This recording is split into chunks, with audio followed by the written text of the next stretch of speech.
Well, good evening.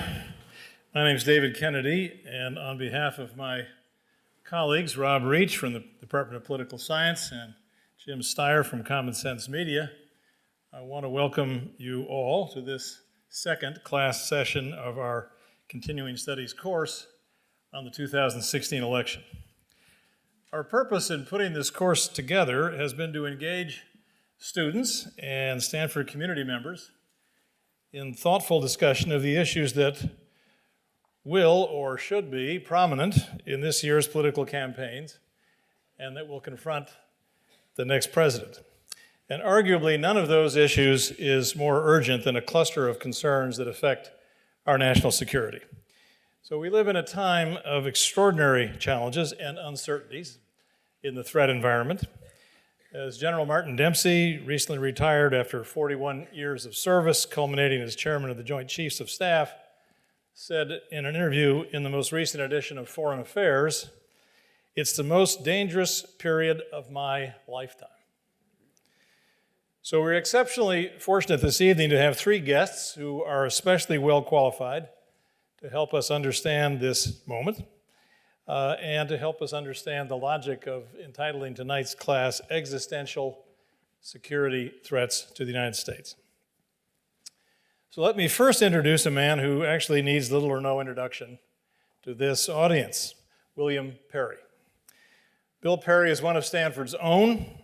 He received his undergraduate and master's degrees from Stanford and his PhD from the University of Pennsylvania, all in mathematics. And he is, in my judgment, and not only mine, quite simply, one of the most dedicated and distinguished public servants of this or any other time in the history of our republic. His service began as an enlisted man in the United States Army, in the Army of Occupation in post-war Japan in 1946 and 1947. He was the Undersecretary of Defense for Research and Engineering in the Carter administration, Deputy Secretary of Defense in the first years of the Bill Clinton administration, and Secretary of Defense from 1994 to 1997. Bill is the Michael and Barbara Berberian Professor Emeritus at Stanford, where he has long been associated with the Hoover Institution and with the Freeman Spolier Institute for International Studies, where he served as the co-director of FSI's Center for International Security and Cooperation from 1988 to 1993. He has written extensively on defense and security policy, including his 1999 book with Ashton Carter, who's the current Secretary of Defense, entitled Preventive Defense, and most recently, My Journey at the Nuclear Brink, a memoir that underscores his lifelong effort to contain the threat of nuclear proliferation and avoid the catastrophe of nuclear war. An effort in which he has prominently and recently collaborated with George Shultz, Sam Nunn, Henry Kissinger, and Sid Drell, an effort that's vividly described in Phil Taubman's admirable book, The Partnership. Now, I want to say a special word of thanks to Bill Perry for being with us here on this particular evening, because today, October 11th, is his birthday.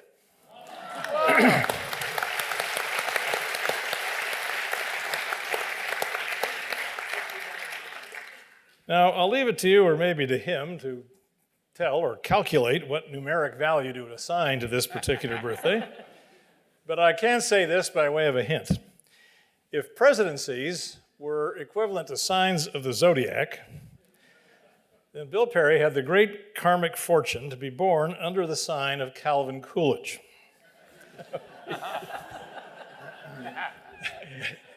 And to that simple fact, he owes all the rest of his career. So happy birthday, Bill, and many happy returns of the day.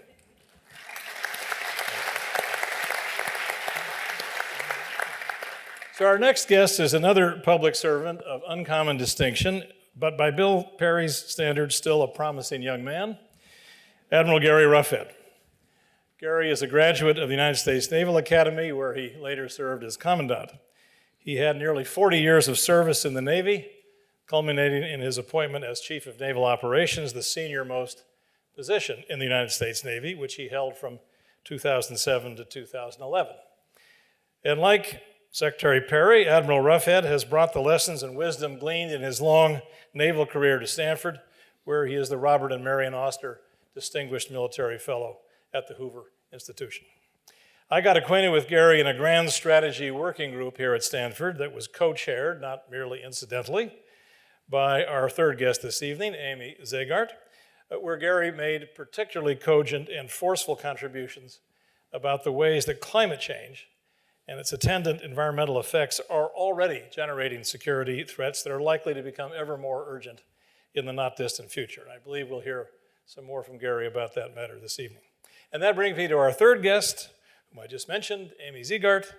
Amy was a Harvard undergraduate who took her PhD here at Stanford. She is the Davies Family Senior Fellow at the Hoover Institution and professor by courtesy of political science.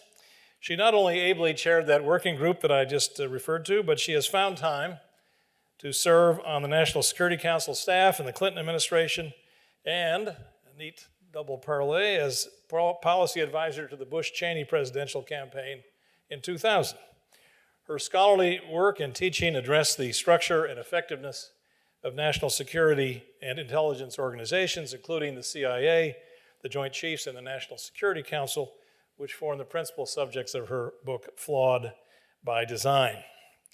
Amy has also advised the FBI on intelligence analysis, as well as the Los Angeles Police Department's Counterterrorism and Community Police Advisory Board. Amy has kindly agreed to get us started this evening with a brief survey of the threat environment that the next president will be facing, which will be followed in our customary manner by discussion among our guests and in response to the questions you have submitted. Amy?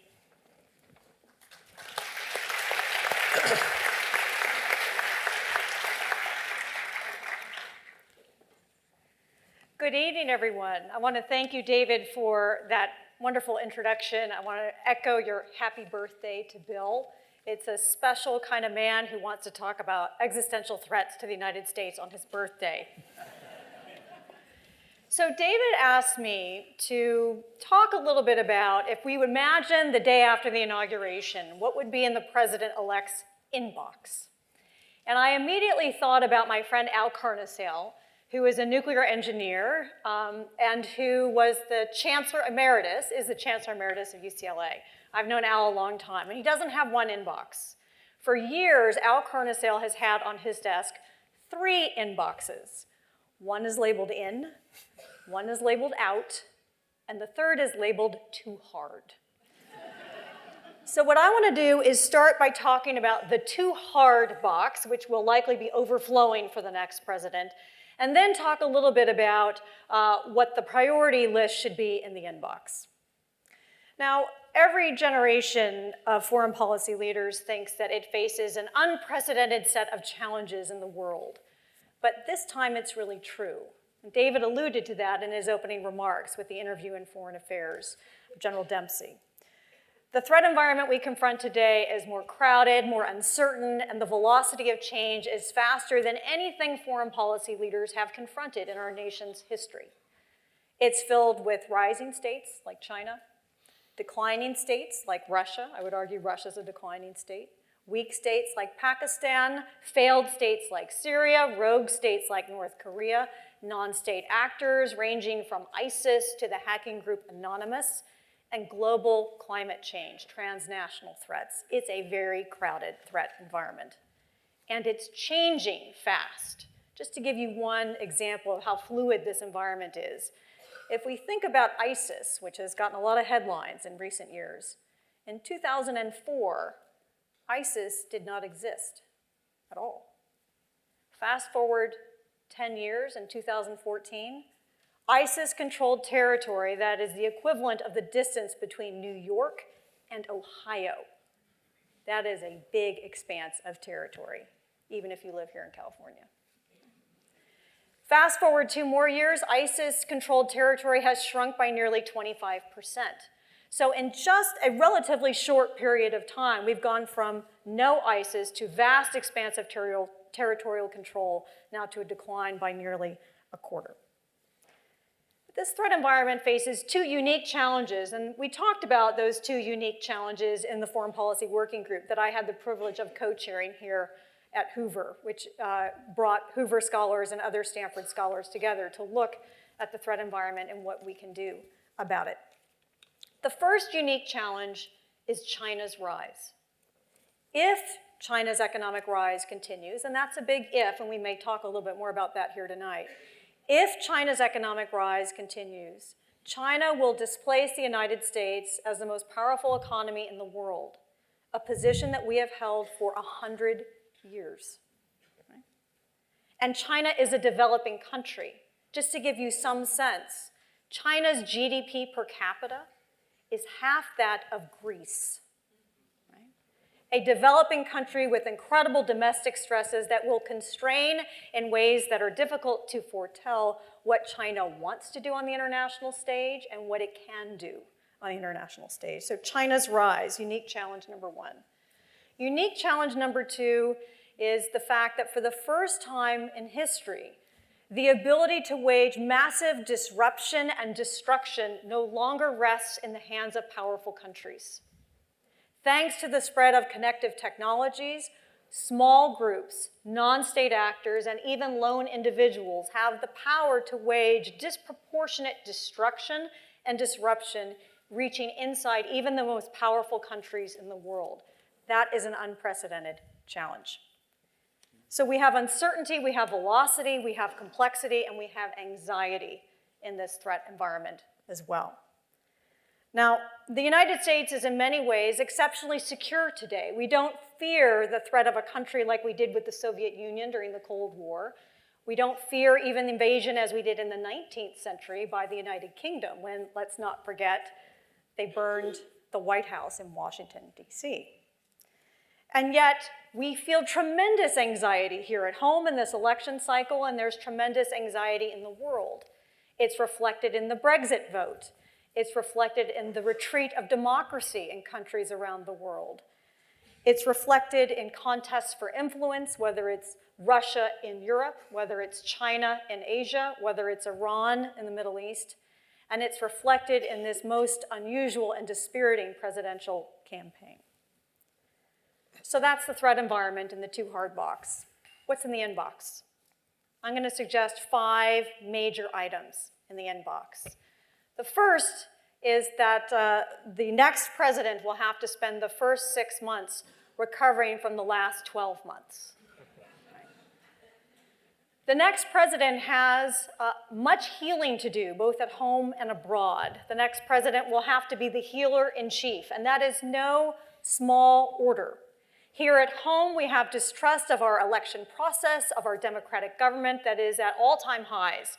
A polarized society that needs to come together for any president to govern and project power and advance our interests on the international stage.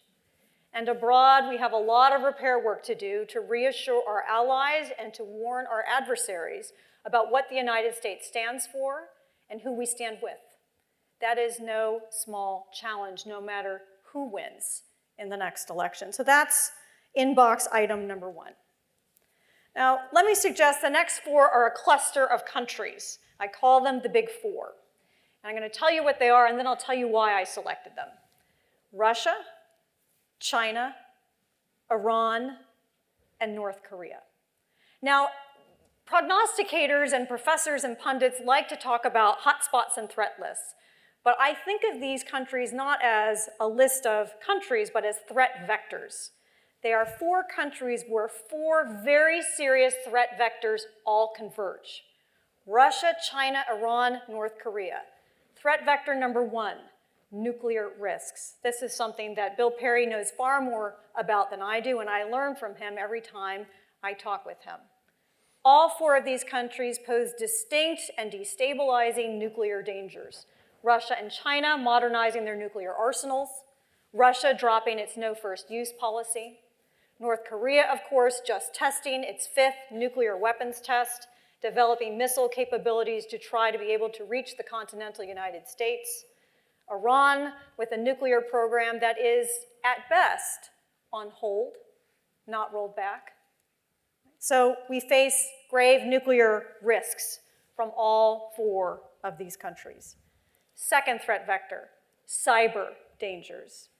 These 4 states are among the most sophisticated cyber actors in the world, and they do not have particularly good intentions toward the United States. I'm sure we'll get into the Russian hacking of the US presidential election, the Democratic National Committee, and other sites.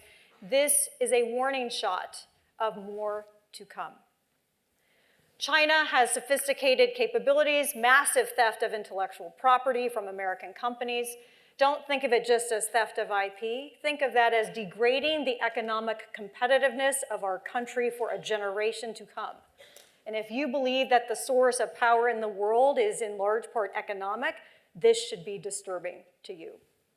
Iran has already waged significant cyber attacks against Saudi Aramco, destroying thousands of computers there, and waged attacks here in the United States against the banking system and other systems. And then, of course, what do you say about North Korea and the hack of Sony? So nuclear risk, cyber threats. Threat vector number 3. All 4 of these countries run the risk and have showed an interest in waging territorial aggression against US allies around the world. In Russia's case, the invasion of Ukraine, concerns about what will happen with NATO. In China's case, concerns about bad activities in the South and East China Sea, which threaten Japan, South Korea, the Philippines, all treaty allies of the United States. Iran, of course, in the Middle East, which concerns both our Israeli ally and the Sunni states in the region. And of course, there's North Korea threatening South Korea, where we have stationed thousands of American soldiers for a very long time. So that's threat vector number 3. Threat vector number 4, disruption of the international order. All 4 of these countries, Russia, China, Iran, and North Korea, are taking actions that call into question the regimes, the laws, the norms, the institutions that have been the cornerstone of peace and prosperity in the international order since the end of World War II. And so for all those reasons, I think those 4 countries will play an outsized role, or should play an outsized role, in the inbox of the next president. But of course, the ultimate challenge for the president on day 1 after inauguration is being able to stick to the priorities. And that is a challenge that every president faces, and this next president will face to an extreme degree. Thank you. Great insights.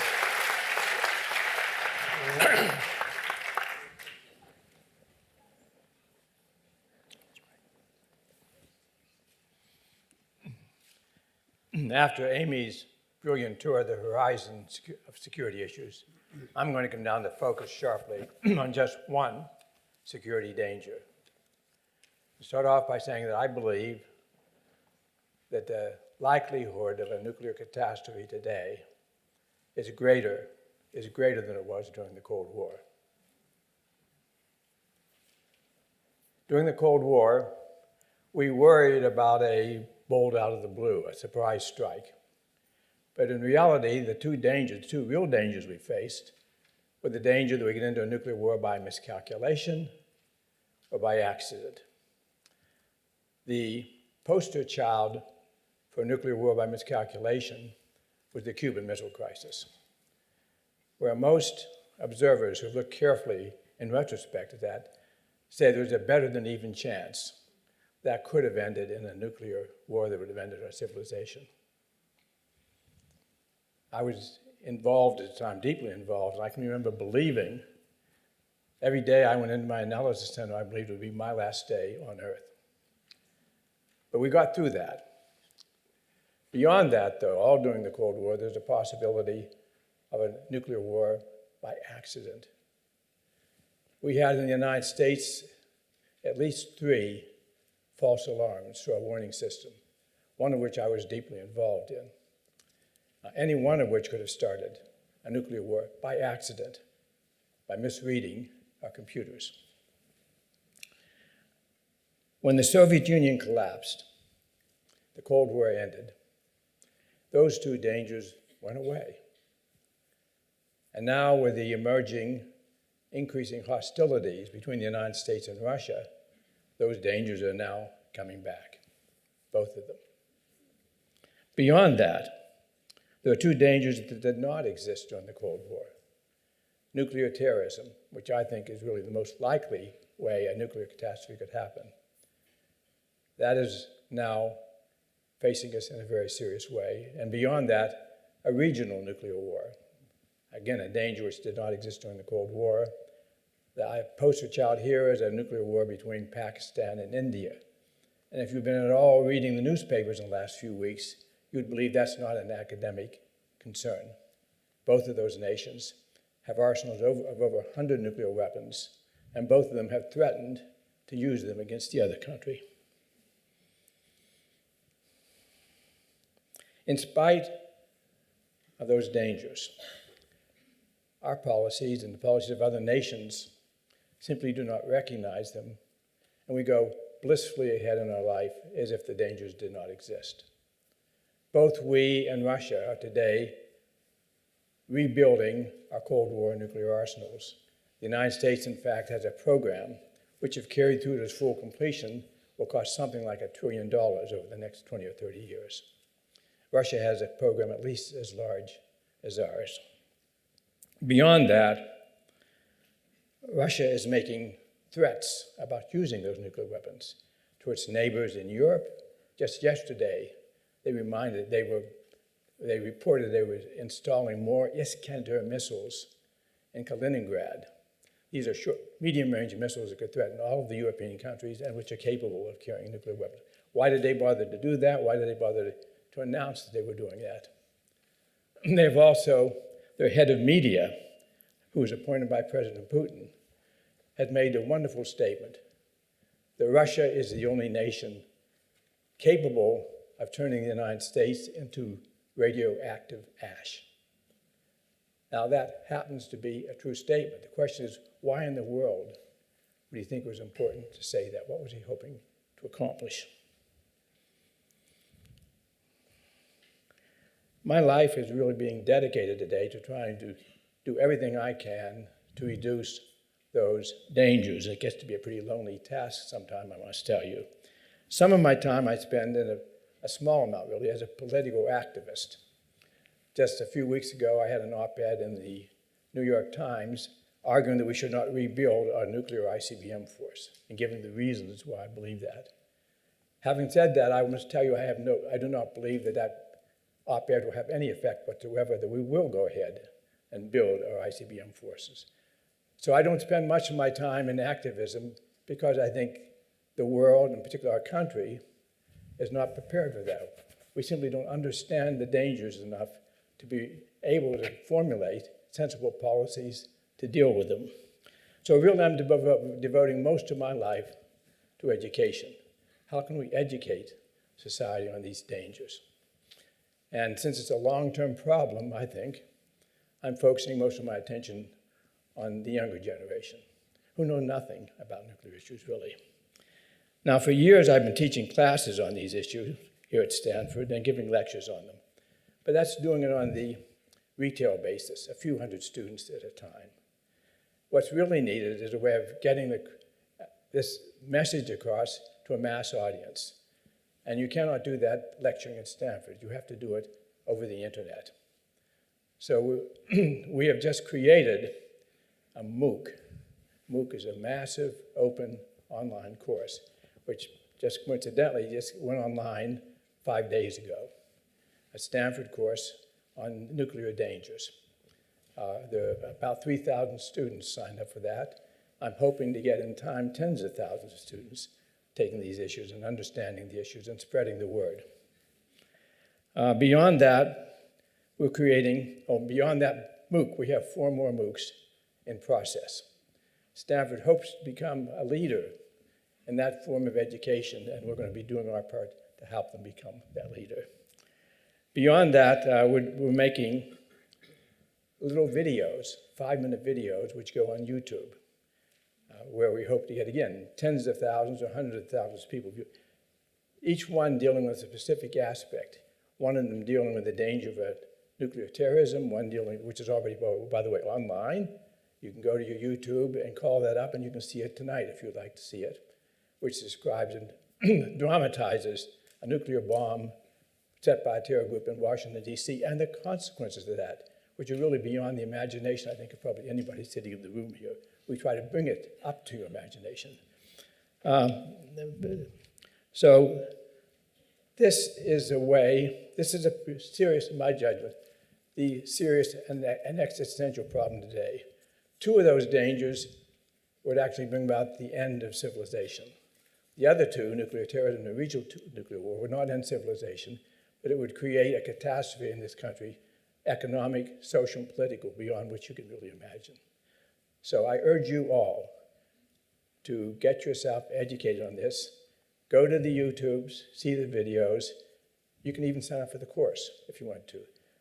They would focus on younger people, but older people can benefit from them as well. Thank you very much.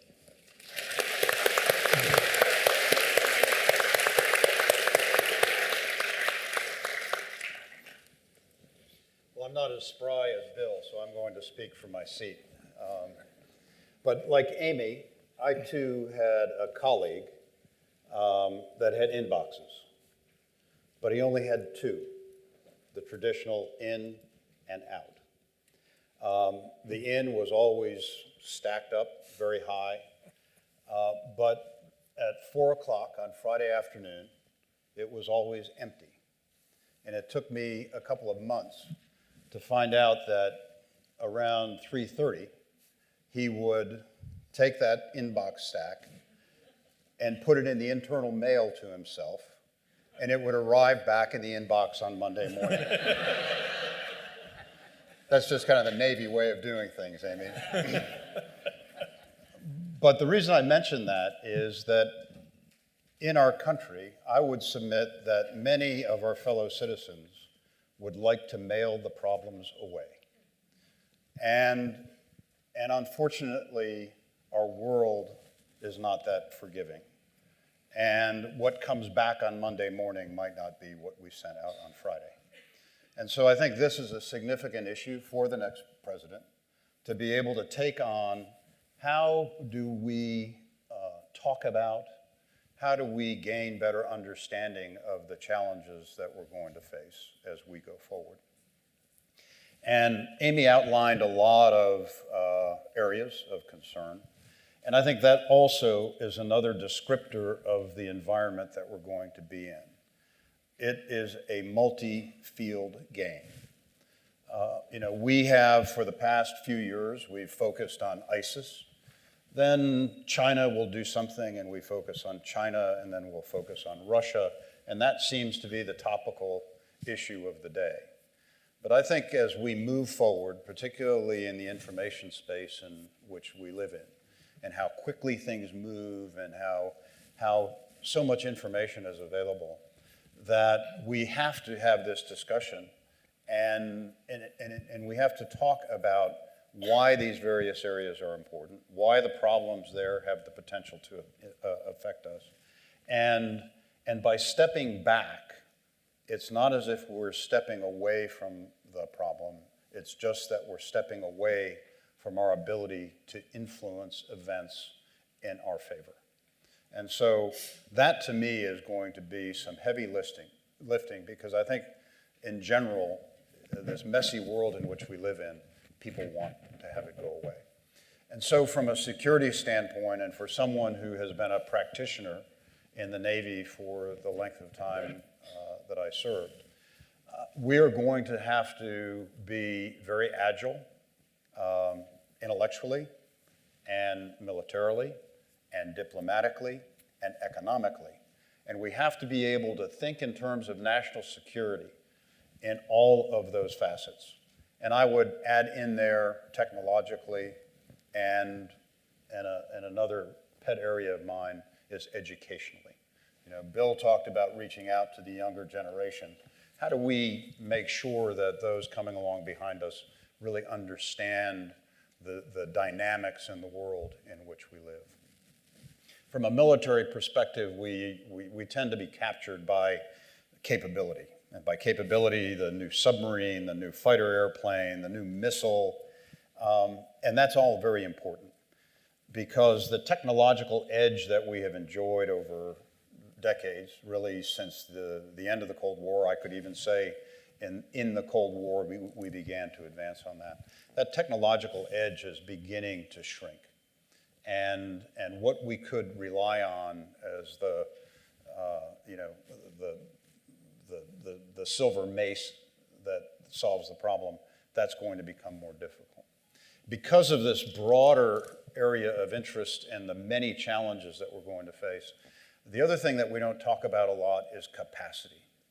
What is the capacity of the military in terms of numbers of things that are out there? And I'm not the type that is always just rattling, give me more, give me more. But we have to think in terms of what do we have to have as a nation to deal in the Middle East, to deal in the Eastern Mediterranean around Syria, to be in the Baltics when Russia is making mischief, to be in the East China Sea, the South China Sea, to stand with our partners in the Persian Gulf, to make sure that those economic flows in and out are sustained. And so the capacity discussion, quite frankly, is not taking place in our country. But you know, if we have the last greatest thing, we're going to be okay.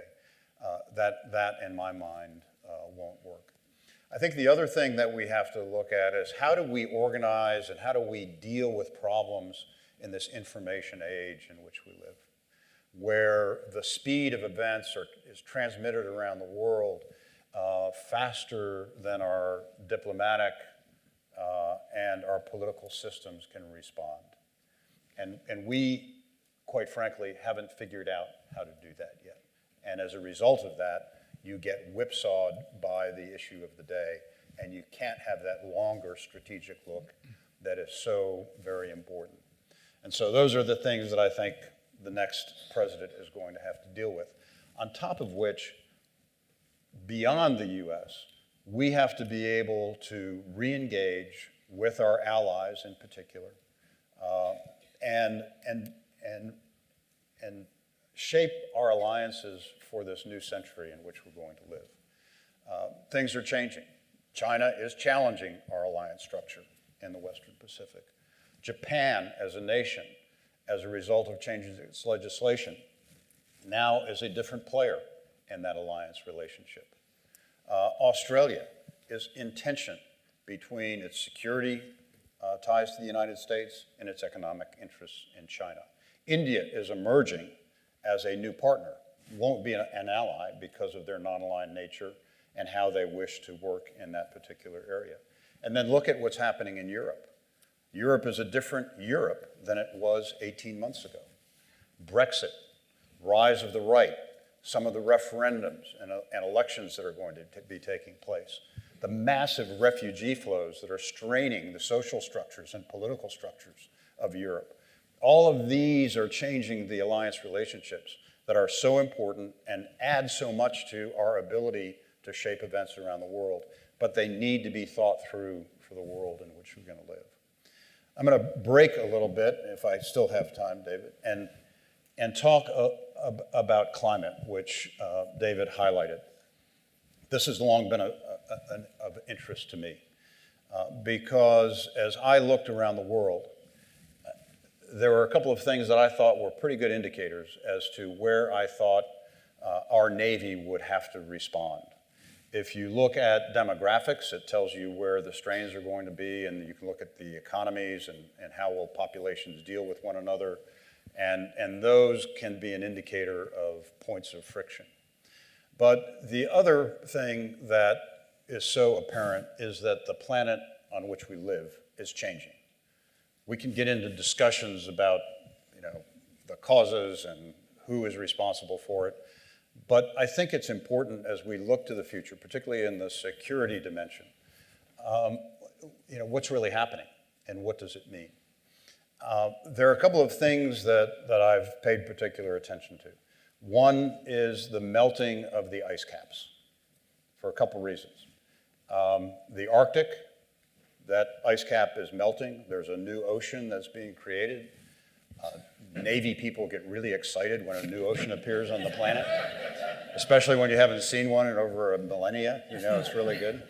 But quite frankly, that opens up transportation routes. It opens up access to resources. It is not good for the indigenous populations. So what are some of the policies that we need to have in place there? But that's happening. And oh, by the way, the Arctic ice cap will melt and nothing will happen to sea level because it's like having ice in your iced tea. When the ice melts, the level of that glass doesn't change. The other ice cap in the northern hemisphere that I think is the greatest security concern is the ice cap and the glacier systems in the Himalaya Mountains, because that is the source of the great rivers of Asia. The Mekong, Ganges, Brahmaputra. Those feed massive populations downstream. And because of the need for water, we've found alternatives for energy, haven't found one for water yet. Because of that need for water, countries, primarily China, are engaging in massive hydroengineering projects that restrict flows, that not only restrict the flow of that resource for food and health purposes, but it also disrupts the nutrient flows that contribute to the agricultural areas. Bill talked about India, Pakistan. They had a little, and are having a little tiff over Kashmir again. India threatened to accelerate, or didn't threaten, directed the acceleration of 3 hydroengineering projects that will reduce significantly the flow of water to Pakistan. Not exactly what you want when you're having a security issue with 2 massively nuclear armed countries. You start choking off the lifeblood of their country. So that is an issue. On top of which, you then lay on a growing middle class, largely in China, but also in Southeast Asia. And what does a growing middle class want? They want air conditioning, they want lights, they want refrigeration, they want modern transportation systems. And what does that take? It takes power. And what do you need to make power? You need significant amounts of water. And so at a time when that source is diminishing, you have demand and usage going up. So let's kind of shift to the other 2 ice caps that I think bear watching, Greenland and Antarctica. Those are the sea level rise guys. Because when that ice moves off of the landmass and melts into the ocean, that is what then brings up sea level. And so you will have in the next decades, probably sooner than we would like, an existential threat to low-lying island nations, particularly in the Pacific. Those countries will go away because the sea will consume them. Then you take a look at some of the major delta areas of the world. Bangladesh, massive population. Even our Gulf Coast, with significant energy and petrochemical infrastructure, is going to be impacted by this. Overlay some of these more extreme weather events with a higher sea level, and you get flooding and you get the type of destruction that we saw come up the coast with Hurricane Matthew. But then just consider the typhoons. And then as you look at where the populations are in the world, most of the population, around 90% of the world's population, is within 200 miles of the coast. So sea level rise, extreme weather. Just as an example, in Pakistan, with a growing population, with social systems and political systems under great strain, 100 million people are susceptible to climate change events. 100 million people. Go to India, 40 million people are susceptible to sea level rise. And this in and of itself is bad enough. I mean, we have to look at what we have to do for appropriate investments in our infrastructure. But my concern is in this information world in which we live. The way that these massive disruptions to population will spread, the ability to mobilize instantaneously protests, demands for vital resources on a country's government will be huge. And I liken it to the torch that lit off the Arab Spring, that spread largely through social media across the Maghreb and into the Middle East. This mix of the flow of information and the demands by a population that's been severely disrupted can move very quickly. And in times past, when countries have been able to work out water rights and back off from some of the things that I talked about, India and Pakistan being involved in, I am not sure that the political system, the diplomatic system, and the financial systems of those countries can respond quickly enough. And I think that's a dangerous mix. And then you add to what Bill said, and the areas in Asia, I think, could be hugely problematic as we go forward. And I'm going to stop there. Amy, I think Are we all feeling good now? we're in the process, it seems to me, of adding one geographical site, 2 countries, to your list of the 4 vector convergence sites of Iran, North Korea, Russia, and China. It's India, Pakistan. And Bill, if I could, I'd like to ask if you would share with this bunch of students, something I've heard you do so eloquently before, is conjure the scenario by which India and Pakistan go over the nuclear threshold. Well, we all know that India and Pakistan have been fighting over the ownership of Kashmir ever since, well, for 50 years now. Had 3 or maybe 4 wars, depending on how you count them, over that issue. If they have another war, this war would be with a country who each has 100 nuclear weapons. And what would stimulate such a war? Neither country wants to go to a nuclear war, of course. What could stimulate one to get out of control? And I look back to the bombing, the terror attack at Mumbai, several years ago now. It was a Pakistani terrorist group that attacked India's, one of their main cities in Mumbai, with catastrophic results. The Indian government considered a retaliatory response and decided against it, even though they had concluded that Pakistani government officials were involved in that. If you imagine now another such terrorist attack taking place with the present Indian government, it's my judgment that they would not show restraint this time. They would conduct some kind of a punitive military action in Pakistan. The Indian army is larger and superior to the Pakistani army, so they would probably be successful militarily. Pakistan, on the other hand, has what they call tactical nuclear weapons. In other words, weapons to be used not in deterrence, but in warfighting. So there would be a strong impulse for them to use those tactical nuclear weapons against the Indian army in Pakistan. If they did that, then India would be faced with the challenge of whether to make a nuclear response. And you can imagine easily a sequence of events leading up to a large-scale nuclear war. Each of these countries has more than 100 nuclear bombs. The devastation in those 2 countries would be immense. But beyond that, the smoke and the soot from the cities burning would get up into the atmosphere, and we have the prospect of what's called a nuclear winter, which would affect not just those 2 countries, but the whole planet. That's a gloomy enough picture for you, David? Thank you. To add to my black cloud, if you don't mind, I think one of the things that is part of this education process is really the importance of geography. And one of the things that Bill talked about was the great restraint by India, and I completely agree. I think politically, the demands on that government would be huge. They could not do something. And the problem, as I've looked at it over the years, when you look at the Indian border to the key, what I would call strategic centers of Pakistan, it's not very far. And the Indian military has developed something that they refer to as cold start. They have practiced coming off the line quickly.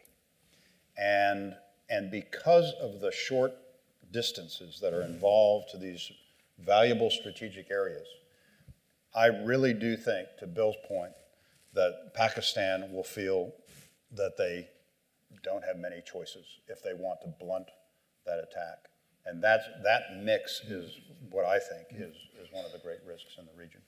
Can I hop in here on the conversation? I want to ask, the question maybe just slightly to lift some of the gloom of the tenor of the conversation.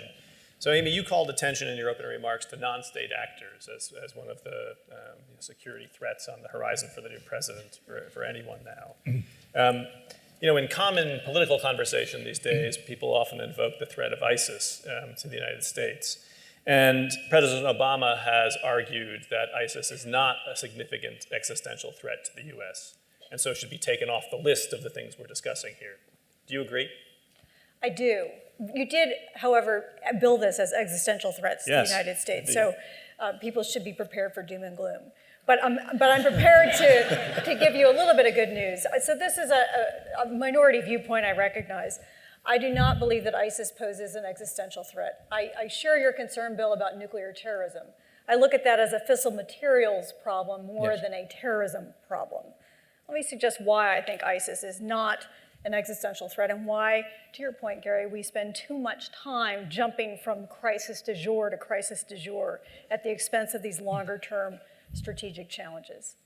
If you look at just the number of people who have been killed in terrorist attacks outside of war zones on an annual basis, it's about 200 to 400 people a year. That's about the same number of Americans who die falling off their ladders every year, right? If you look at ISIS, ISIS doesn't just operate in Syria and Iraq. ISIS doesn't organize, it inspires, right? So you could wipe ISIS out of Syria and the jihadist terrorist threat wouldn't go away, right? So terrorists are operating in safe havens of Brussels and Paris and Boston.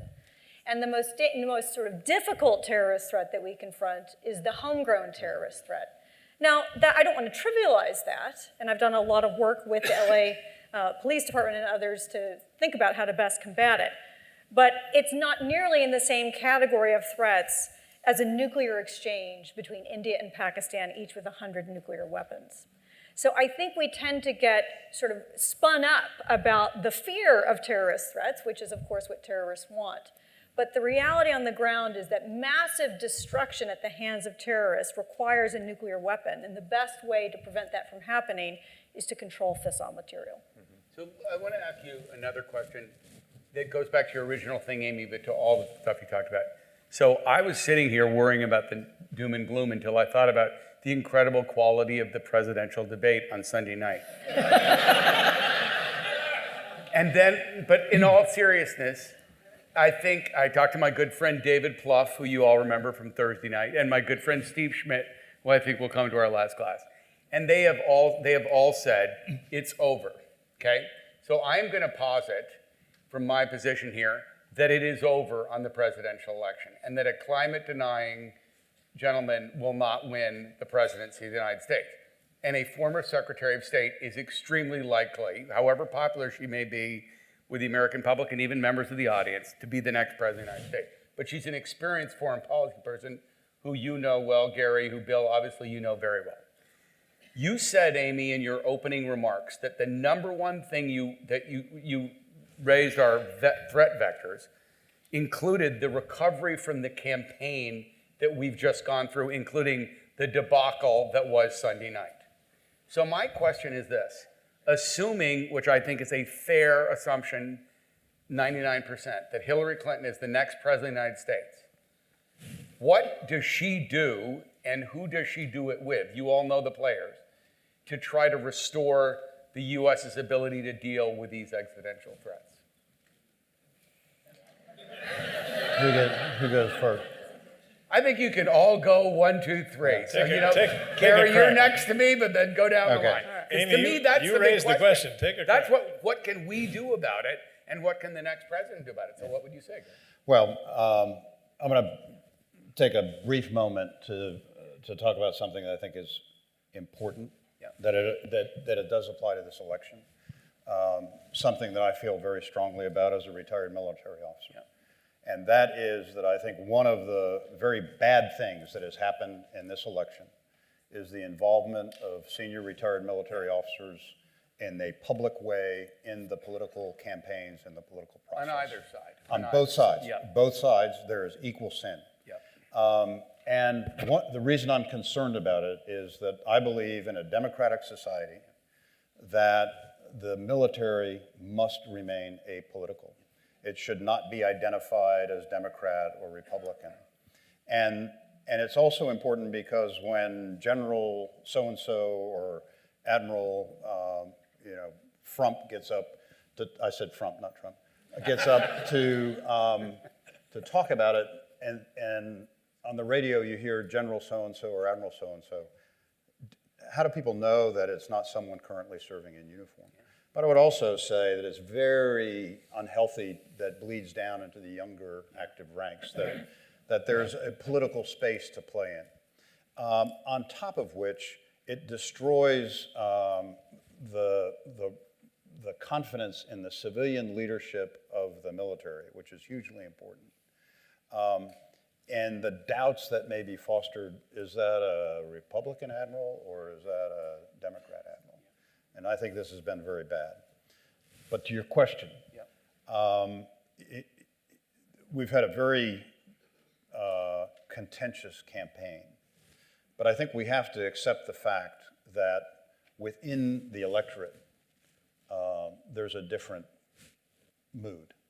And so I would say that it's important to not simply look at it that we had two candidates that beat the hell out of one another in a very, very unconstructive and hateful way, but that the next president needs to say, okay, what has happened to the American people? And what are the issues that we have to deal with? And I think that's important. I think the other thing that really needs to happen as a new administration comes in, and far be it for me to be the picker, but the cabinet really needs to have a bipartisan flavor to it. And then the other aspect is that we have to step away from just the presidential and the executive branch discussion. And we really need to bring the legislative branch and the executive branch back together again. Not to necessarily agree on the politics and on the issues, but they have to be able to come back into the room and talk about what needs to be done in the best interest of the country. And I went on a little bit about climate change. You know, we, I believe, will have massive infrastructure needs going forward to harden our coastal areas, to our grids, on the eastern seaboard where I spend most of my time, that artery that runs up through all the tunnels and bridges, all of that is under risk. And so how do you come back together, and how are you able to get down to concrete things that have to be done, put aside the emotion of the debate of climate, and say, what do we have to do to move forward, and how do we begin to target some of these solutions that are going to be important? So that's where I would target. You know, the single biggest federally sponsored infrastructure investment in the history of the Republic was the interstate highway. Exactly. Yeah. And that was largely justified politically, legislatively, as a national security measure. Right. So it seems to me there's a wide open opportunity to justify investment in the kind of infrastructure we're talking about as in large part a national security measure. So I got to You say, asked the question, so I'm really glad to be flanked by a naval admiral to give me time to think about my response. I agree with everything you said. I would add a couple of things. Words and symbols matter, right? So there's the repair work with the American people, national reconciliation, that the language used to discuss the issues facing our country matters. The second thing that matters is what are the first acts that the next president will take? So let's stipulate that Hillary Clinton is the next president. What does she do first? On the foreign policy side, it's going to be a challenge working with Congress. It's a very uncivil time in our political discourse.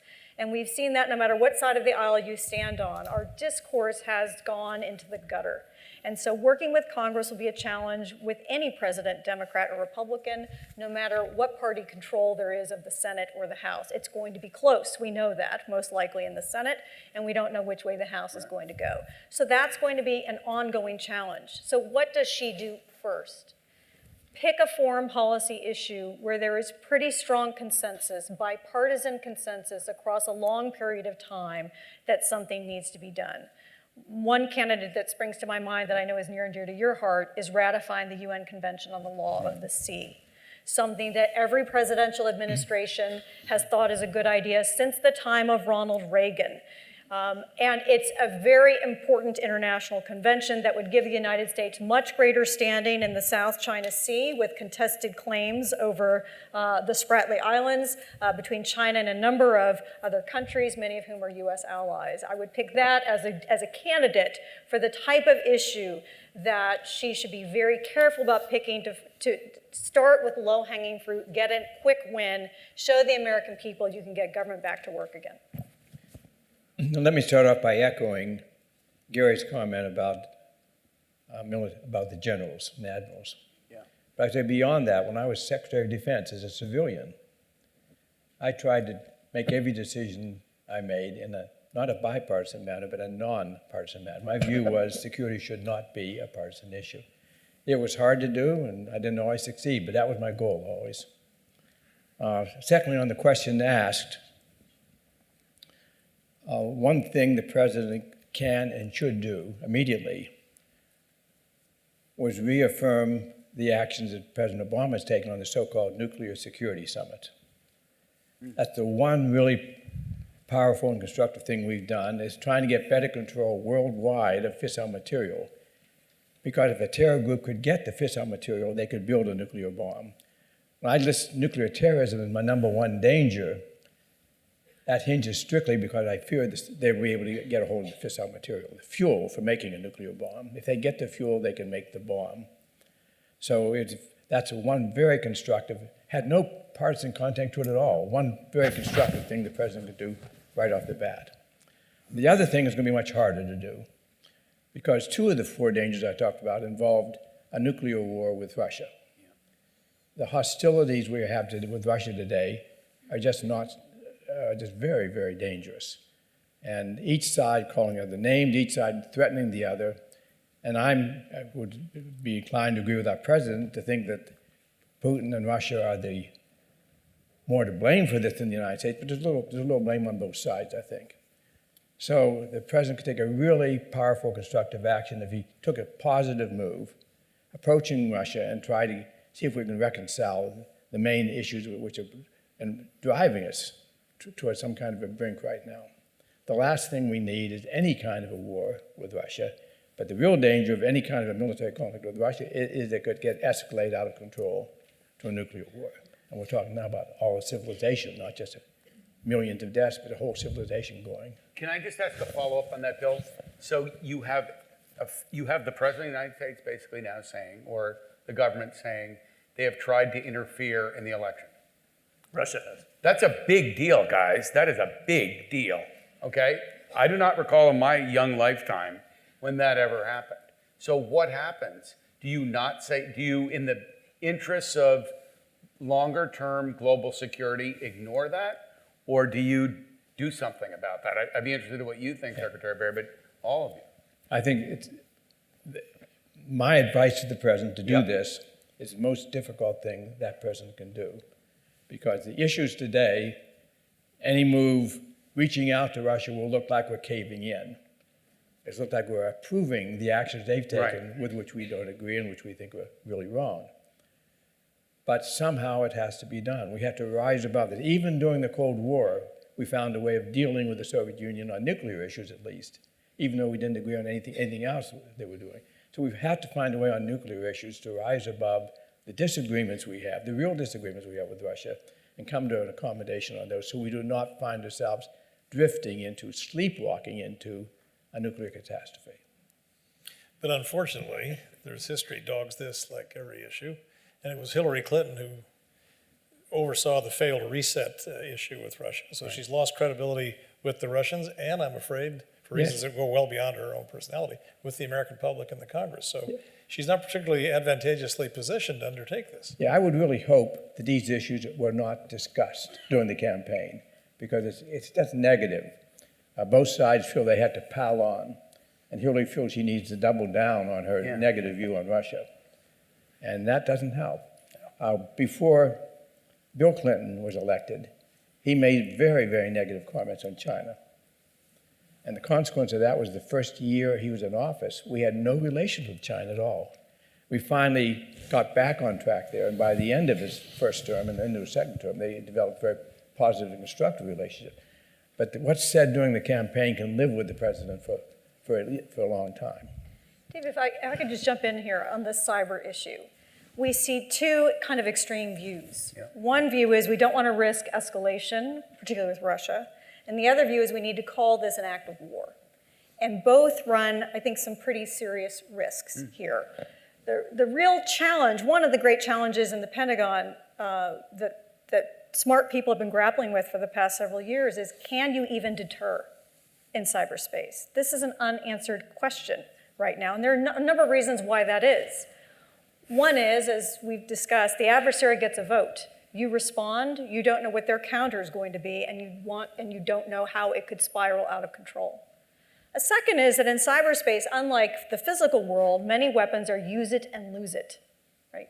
Once you put a cyber weapon into the wild, you can't use it to the same degree anymore. And what's more, it can be reverse engineered and used back against us, right? That's different in cyberspace than it is in the physical world, where if you have 5 bombs and you use one, you still have 4 more that you can use, right? So escalation dynamics in cyberspace are complex. The final sort of big challenge is attribution.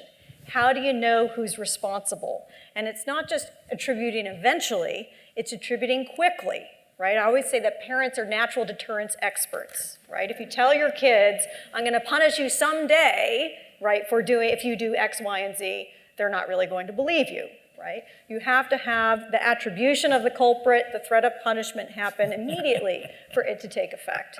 And so we have this challenge in cyberspace that we can't often attribute quickly.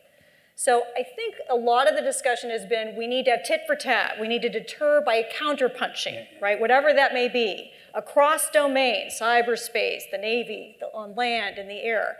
And I think that's misplaced. I actually think there's another type of deterrence that policy wonks and academics like to talk about, and you know very well, which is deterrence by denial, not deterrence by punishment. And what deterrence by denial says is we're going to deny you the gains that you are seeking. You can try and try, but the pain is not going to be worth it for you.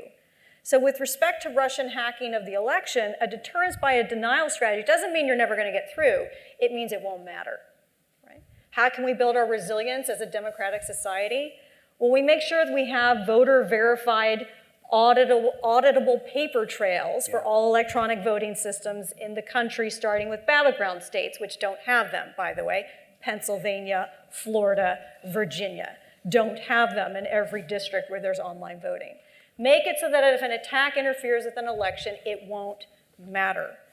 The other part of a deterrence by denial strategy is making sure that the American people are educated about cyber threats of the future. So we're talking about the election hacking today, and most of us, and I include myself, think that when there's a breach, the information revealed must be true. That's not going to be true tomorrow. The cyber breach of tomorrow is going to be manipulation of the integrity of your information. Right? So you don't know whether your bank account is right, or you don't know whether what's been revealed about a candidate is true. You're not sure about the election results.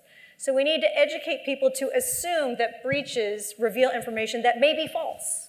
And that will build our own resilience against these kinds of particularly damaging threats to our entire democratic election process, which I think is a very, very serious challenge and only likely to get worse in the next election. I want to come back to resilience, but Gary, you, I think, wanted to. Yeah, I mean, I think it's very dangerous for us to sit up here and try to give advice to someone who has a job that none of us can even comprehend, what the pressures are politically, diplomatically. Even the challenges the next president faces are not going to be the ones that the predecessors did. So it's a new playing field.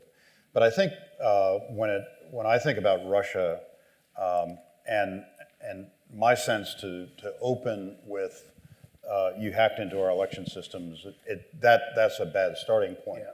But there are other places, I think, where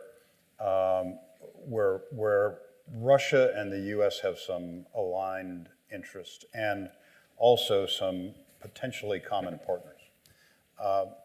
If you look up in the Arctic, there are opportunities up there to maybe do some things that would be no pun intended, a good icebreaker into the problem solving. Our ally, Japan, will continue to be extraordinarily important to us, is now dealing with Russia over energy and maybe some technology. So is that a common partner that perhaps we could begin to move the ball forward a little bit? Russia, while it professes to be the strategic partner of China, is also engaged in trying to assist Vietnam, which is not necessarily a great friend of China. So there's a little bit of a disconnect there, and is that another partner with which we could work? And then, of course, India has always been a bit of a client of Russia. We're growing closer to India, so is Japan. Is that a point where we could begin to start to think broadly and strategically, and then begin to get into some of the harder things? And I would also say that we really, as a country, really need to be thinking geostrategically and how do we deal with Russia in a way that's constructive as what are we going to do about Putin? You know, we, I think in recent years have tended to personalize our diplomacy in ways that really cause us to step back and not think geostrategically.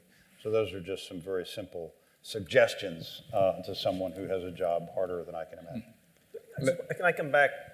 Let me build on Please. what Gary was saying, because I think it's very important. During the time I was Secretary of Defense,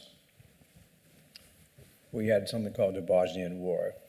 We sent an American division into Bosnia. It was a pretty dangerous situation. When we went in there, we had embedded in that division a Russian brigade, where the general commanding that brigade was reporting to an American general.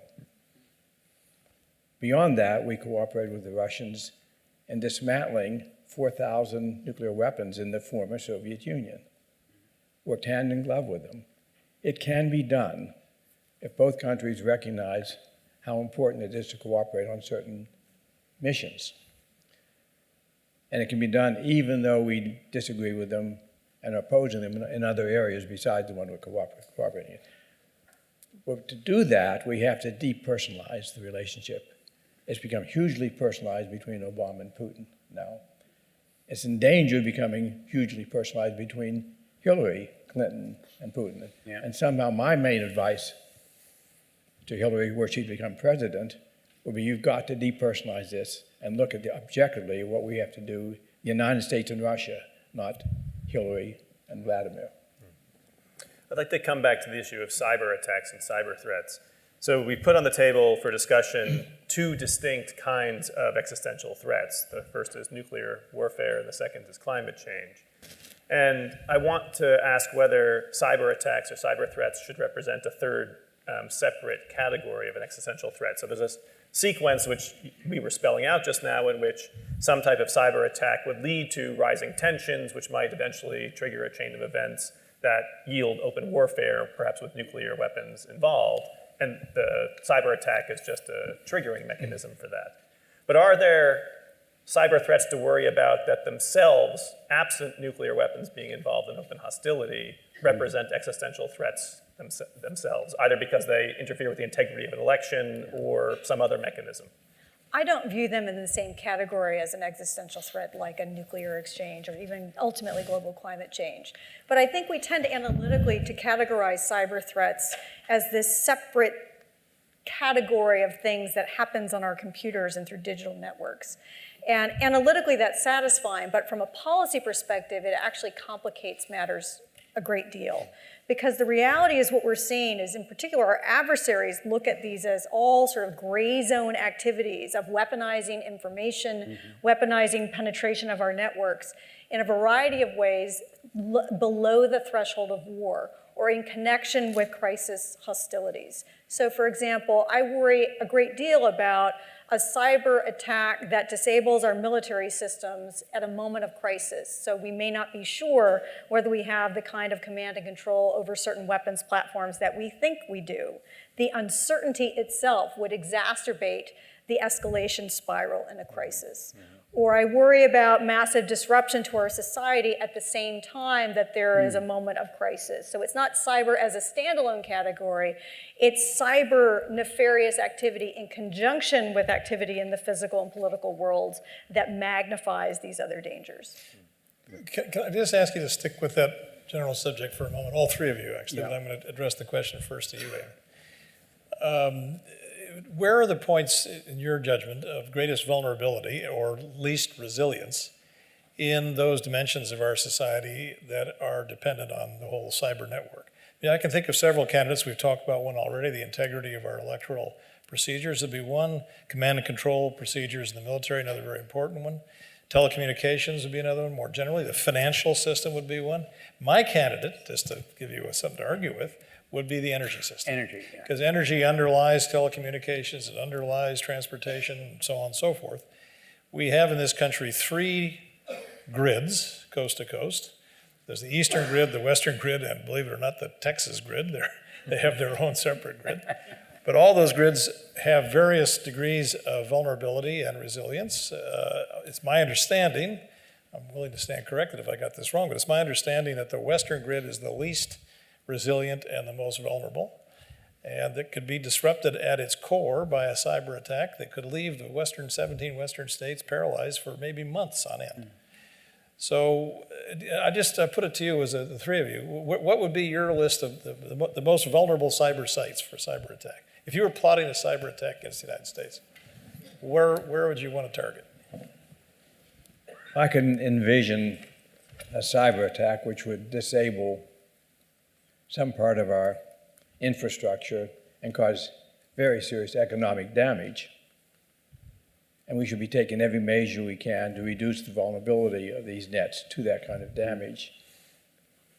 The only way I can envision a cyber attack being an existential threat is if they were to attack the command and control of our nuclear weapons. If you want to really go extreme in your imagination, you might imagine a malicious hacker getting in and causing our command and control system to believe a nuclear attack was underway. In other words, stimulating an accidental nuclear war. I think that's very unlikely. I'm not raising that as a prospect. In that case, the cyber is not the existential threat. The cyber simply triggers a nuclear force, which then become an existential threat. I think that's very unlikely, but I think it's not unlikely that they might attack some of our economic networks, our transportation, our banking. You can imagine great damage to our economy come from attacks like that. If I could just kind of piggyback on the comments that have been made, I think one of the challenges is a confluence of attacks on multiple dimensions that really drag down confidence and awareness. And I think that, too, is something that really needs to be thought about going into the future, is how do we, as a nation, how are we able to have a common, coherent, coordinated view of how all of this works together? Because I will tell you, as someone who has played in cyber games and exercises, what's really amazing to watch is after you've hit somebody a couple times, they start seeing gremlins everywhere. And confidence really starts to fall apart. And bad decisions are made, not because anything's happened, just because people think things are happening. So how do you build an awareness process, structure, architecture?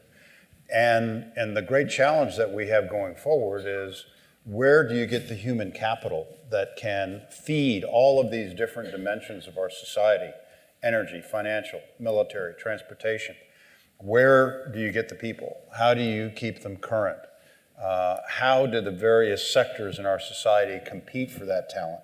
And one of the great concerns I have in the military, there's no question that we cannot compensate people to the level that someone at JP Morgan can, or at a major power company can.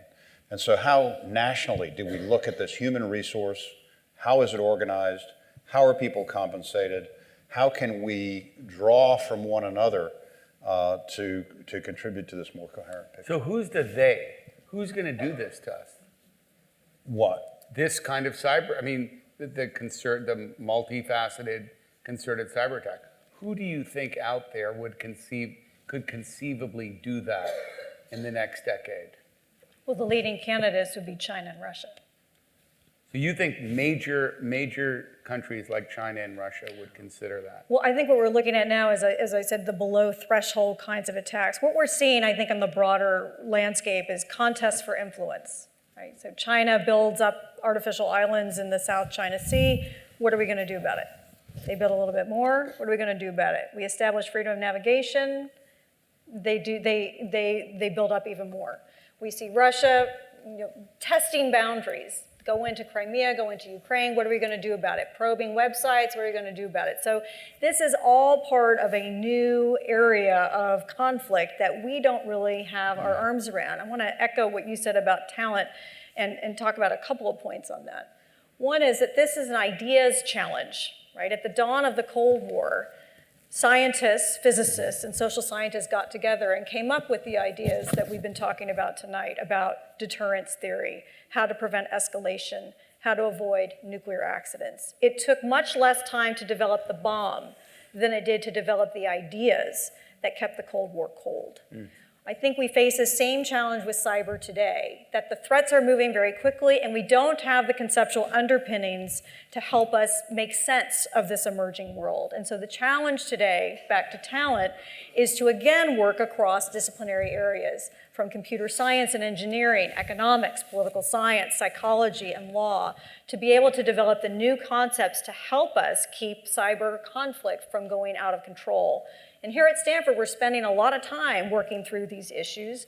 And I'm very happy at CSAC, the Center for International Security and Cooperation, which Bill led and which I have the honor of co-leading now, cyber is a major area that we're exploring. And we're launching 6 new cybersecurity courses in the next 2 years, in part to harness the talent of so many undergraduates who major in engineering and help them understand the international security environment so that we can begin to build the talent base to develop the leadership and the ideas for the next generation in this threat environment.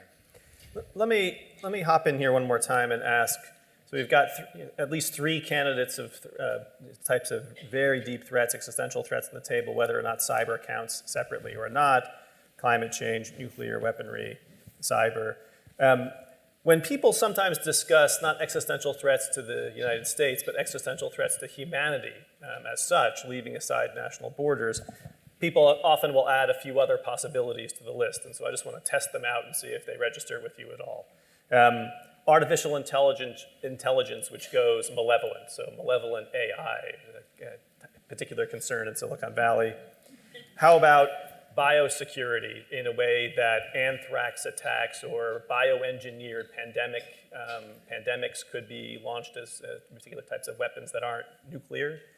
Geoengineering, the idea of engineering the climate in such a way that could be, the technology is in certain respects already there. There's no governance system in place in which to figure out how to go about this. And finally, and perhaps most unpredictable and low probability, but nevertheless something that's been around in the popular imagination for a while, an asteroid strike. Do any of these register as existential threats for you? And if so, how do you think about them within the context of the foreign policy considerations? The one that you mentioned, the only one that registered to me as an existential threat is the asteroid. you can imagine an asteroid hitting the Earth big enough to really severely damage, maybe destroy our civilization. It has happened in the past, many, many millions of years ago, and brought an end to the civilization of dinosaurs. But the same could happen to a human population. Is there work being done on that to prevent that asteroid Yes, strike? there is. Yes, there's thought being given to it, and Who's working on that? fringe groups. No, nothing. Now, the thought really is that you might be able to send a spaceship up to the asteroid before it impacts. The spaceship goes up and The intercepts spaceship the goes up, asteroid. lands on it, plants big bombs on big hydrogen bombs on it, and blows it up. Veers it off course anyway.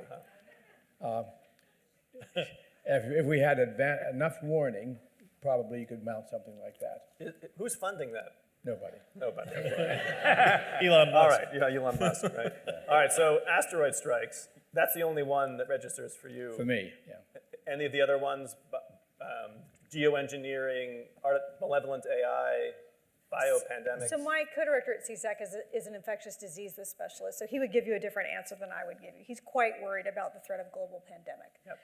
I take much greater comfort. Natural global pandemic? Natural or deliberate, deliberately, nefarious, yeah. yes. And I take more comfort from the fact that our disease surveillance system, our global disease surveillance system is actually far more robust than we give it credit for. And I think that doesn't worry me as much as other threats do. But there's a big difference of opinion about the pandemic piece of this. With respect to artificial intelligence, I know we all fear Terminator and Skynet becoming aware. But the reality is that machines and artificial intelligence, much like any technology, can be a force for tremendous good, as well as tremendous bad. And so we look at what machines can do better than humans can do. It's a whole host of things. Now that can pose tremendous disruption. You know, one of the big issues in the presidential campaign was about the loss of jobs. And there was a story in the New York Times that I remember very well because it was about a campaign visit to a town that my mom is from in western Pennsylvania, near where you're from. It's a tiny steel town called Monessen, Pennsylvania, which is a ghost town. It used to have a steel mill, and now the mill has been closed up, and it's a very sad state of affairs. Well, the reality in the New York Times article was that, in fact, it wasn't that the jobs shipped overseas that led the steel mill to close. It was that robotics and automation had improved productivity so much that all those jobs went away, right? So we think about technology and artificial intelligence as a part of it that can do wonderful things, but at great dislocation in some ways. So I think we tend to look at particularly the weaponization of semi-autonomous systems, drones and remotely piloted vehicles as these automatic killing machines.